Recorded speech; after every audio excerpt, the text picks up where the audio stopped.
Naroda advocate और यमुना संरक्षण परिषद में मैं एज अ चेयरमैन वर्क कर रहा हूँ।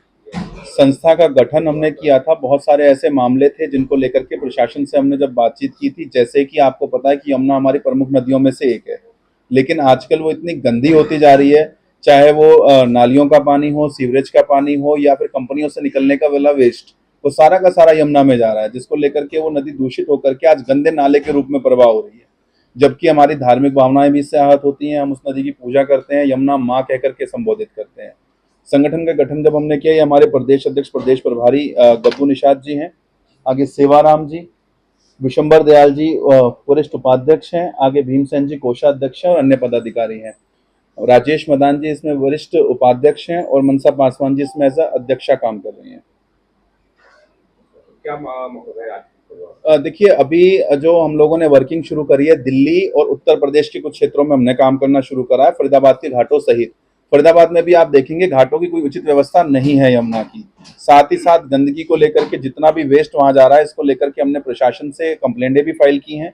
इवन अगर हम बात करें मथुरा वृंदावन की, जहां पर यमुना को पूजा जाता है, घाट बनाए गए हैं और उनकी पूजा आरती प्रतिदिन होती है, और हमारे एनसीआर से, फरीदाबाद दिल्ली एनसीआर से लाखों लोग प्रतिदिन वहां दर्शनों के लिए जाते हैं। वहां पर सबसे बड़ी समस्या यह है कि गंदे नालों का जो पानी है वो खुले तौर पर यमुना के अंदर डाला जा रहा है, और प्रशासन को जब हम कंप्लेंट देते हैं तो वो कहते हैं हम इसमें कार्रवाई करेंगे। साथ ही साथ हमारे एनसीआर सहित जितना भी क्षेत्र है, चाहे वो दिल्ली का है, फरीदाबाद का है या अन्य कई क्षेत्र जहां पर भी यमुना नदी का प्रवाह हो रहा है, वहां पर रहने वाली जो निषाद जाति है उसको प्रशासन के द्वारा प्रताड़ित किया जाता है। समस्याएं जैसे उनको गोताखोर के तौर पे इस्तेमाल करता है प्रशासन। कभी भी कोई व्यक्ति डूबता है या किसी की लाश निकालनी होती है तो उनको बतौर गोताखोर कुदा देता है, चाहे वो फिर आगरा नहर हो या कोई अन्य नहर हो या कोई नदी हो। लेकिन उनको जो उनकी सुरक्षा के उपकरण है वो भी उपलब्ध नहीं कराते। ना उनको लाइफ जैकेट दी जाती है, ना उनको अन्य उपकरण प्रोवाइड कराए जाते हैं। इवन अगर किसी गोताखोर की किसी लाश को निकालने में, किसी व्यक्ति को ढूंढने में मृत्यु हो जाती है तो उसका भी कोई हर्जाना प्रशासन की तरफ से नहीं है। ना उनका कोई आई कार्ड जारी किया जाता है, ना उन्हें कोई तनख्वाह दी जाती है। आदि के साथ आप क्या परेशानी आती है? प्रदेश प्रभारी गब्बू निषाद जी। ये यमुना, हम पुत्र हैं, यमुना पुत्र, यमुना संरक्षण से हम जुड़े हुए हैं। परेशानी ये है कि बहुत दूर दूर से श्रद्धालु आते हैं हमारे वृंदावन में। वृंदावन है, मथुरा है, गोकुल है, तो आप वहाँ जाओगे तो इतनी स्थिति खराब है माँ यमुना जी की कि वहाँ पे आप आचमान भी नहीं ले सकते। वहाँ पे इतने सारे नाले छूट रहे हैं। नगर निगम हमने जाकर शिकायत कर लिया, नाले को यहाँ से रोको। परदेशी स्नान भी करता है, वहाँ का जल से भी आचमान भी वगैरह लेता है, पर आगे कोई गवर्नमेंट वहाँ की सुनवाई नहीं कर रही। वहाँ पे वृंदावन में, हाँ जी, फरीदाबाद सहित वृंदावन सभी क्षेत्र में जहां भी यमुना के घाट हैं। फरीदाबाद में आप देखेंगे जब भी गणेश उत्सव आता है या माँ दुर्गा की पूजा अर्चना के उत्सव आता है तो उन मूर्तियों का विसर्जन करने के लिए यमुना में लोग जाते हैं और अक्सर डूब करके मर जाते हैं कई बार। तो उनकी लाशें निकालने के लिए या किसी डूबे हुए को निकालने के लिए या अन्य जो लाशें नहरों में से भी निकलवाई जाती है वो गोताखोर के माध्यम से निकाली जाती है। तो वो गोताखोरों का जो काम है जो निषाद जाति के द्वारा किया जाता है। इवन उनको प्रशासन कम से कम लाइफ जैकेट तो दे उनके सपोर्ट के लिए, उनको अन्य कोई उपकरण तो प्रोवाइड कराए, और अगर उनको आप उस काम के लिए कोई मानदेय नहीं दे सकते, कोई तनख्वाह नहीं दे सकते, तो कम से कम उनकी जान की सुरक्षा तो करे प्रशासन। या एक लाश को निकालने के लिए एक जीवित व्यक्ति की जान को दांव पे लगाने का काम करता है प्रशासन, फिर चाहे वो हमारा पुलिस प्रशासन हो या अन्य कोई सरकारी अधिकारी। अभी बीच में एक मामला काफी हाईलाइट हुआ था हमारे देश के अंदर ही, आपने देखा होगा कि एक एसडीएम साहब का मोबाइल जो है वो गिर गया था किसी नदी के अंदर, और उन्होंने एक गोताखोर को जब तक बाहर नहीं आने दिया जब तक उनका मोबाइल नहीं मिल गया, जिसके बाद उसकी बॉडी के अंदर पानी चला गया था और वो 7 दिन तक आईसीयू में भर्ती रहा था। उन 7 दिनों में एसडीएम साहब ने उनकी कोई हालचाल भी नहीं लिया, जिसमें बाद में मुकदमा भी दर्ज हुआ और वो सस्पेंड भी हुए थे। तो ऐसे मामले, क्या वो निषाद जाति के लोग आम लोग नहीं है, या उनको जीने का अधिकार नहीं है, या संविधान में ऐसा कोई प्रावधान नहीं है उनकी लाइफ की सिक्योरिटी का? तो प्रशासन जो है उनके साथ जगह जगह ऐसी समस्याएं कर रहा है। क्या क्या दिक्कतें होती है आपको? दिक्कत ये होती है कि पुलिस प्रशासन आती है, हमको गोताखोरी को ले जाती है कि चलो वहाँ पे डेड बॉडी निकालनी है, ये करनी है, वो करनी है।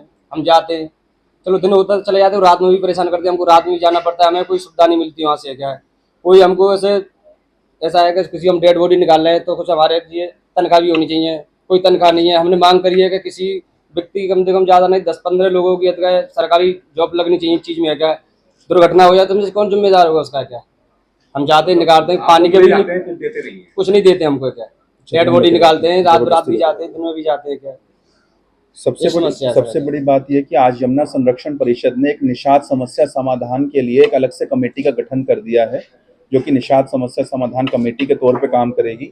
ऑल ओवर इंडिया के लिए अपनी वेबसाइट नमामि यमुने .com पर इसका अलग से एक कंप्लेंट पोर्टल है।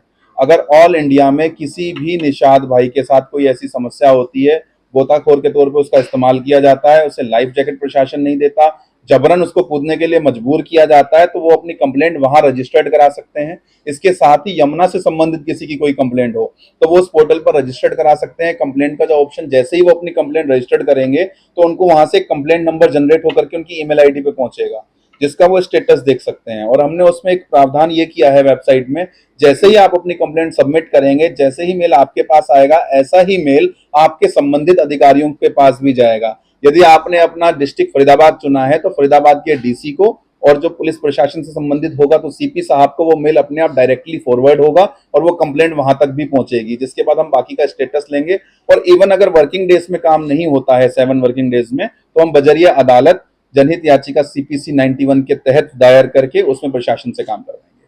तरुण जी, यहाँ तो एनडीआरएफ या एसडीआरएफ की टीमें निकालती है डेड बॉडी, यहाँ तो नहीं बुलाते निषाद राजाओं को? सर ऐसा नहीं है, निकालती हैं, लेकिन जब अर्जेंसी में कोई बॉडी निकालनी होती है, आप देख सकते हैं फरीदाबाद में पहले कई मामले हुए हैं।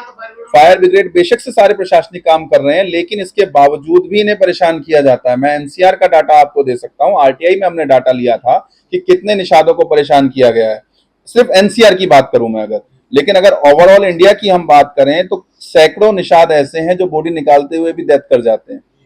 तो हमारी जो समस्या है सिर्फ निषादों को लेकर के नहीं है, कोई भी गोताखोर चाहे वो किसी भी टीम से हो, उनकी सुरक्षा के लिए लाइफ जैकेट जरूरी है। जो उपकरण उनको दिए जाने चाहिए प्रशासन वो दे। एक आरटीआई में सामने आया था कि हमारी प्रदेश सरकारों को लाखों रुपए इनकी लाइफ जैकेट देने के लिए और इनको अन्य सुविधाएं प्रदान करने के लिए दिया जाता है, लेकिन वो इन तक पहुंचता नहीं है। तो आखिर वो जाता कहाँ है?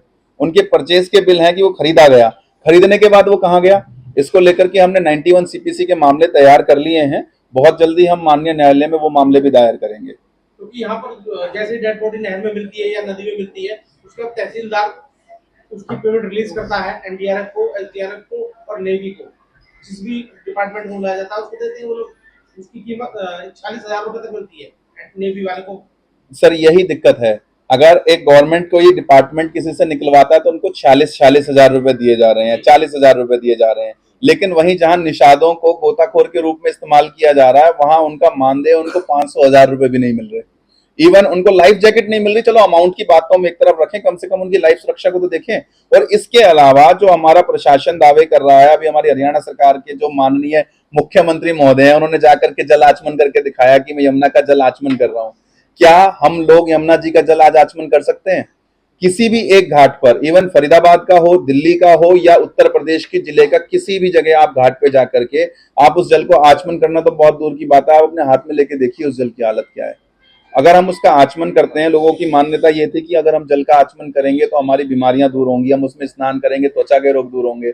लेकिन आजकल जो हालात हैं, मुझे तो ऐसा लग रहा है कि अगर हमने स्नान कर लिया तो हमें त्वचा रोग हो जाएंगे उससे। सरकार तो बड़े बड़े दावे करती है। जी, सरकार बड़े बड़े दावे कर रही है। दिल्ली के अंदर भी अभी हमने देखा कि फिल्टर लगाने के दावे किए गए, करोड़ों रुपए की कीमत के फिल्टर लगाए जा रहे हैं, लेकिन जमीनी लेवल पे वो कहां पर?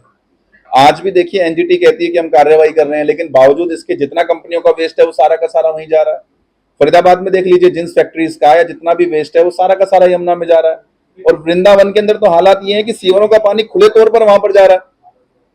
जब यमुनोत्री से निकलती है सहारनपुर होकर ताजे वाला हेड पर आती है, जब तक तो यमुना साफ है जी। पानीपत से केमिकल का पानी मिलता है, दिल्ली फरीदाबाद होके आगे मथुरा वृंदावन पनवेल। सर समस्या यही है कि एनसीआर के अंदर बेसिकली हरियाणा, दिल्ली और जो अपना एनसीआर का क्षेत्र है, चाहे वो गाजियाबाद हो गया, हमारा नोएडा हो गया, या फरीदाबाद की हम बात कर लें या दिल्ली के क्षेत्र की बात कर लें, वहां पर यमुना के अंदर टोटली सारा वेस्ट जा रहा है।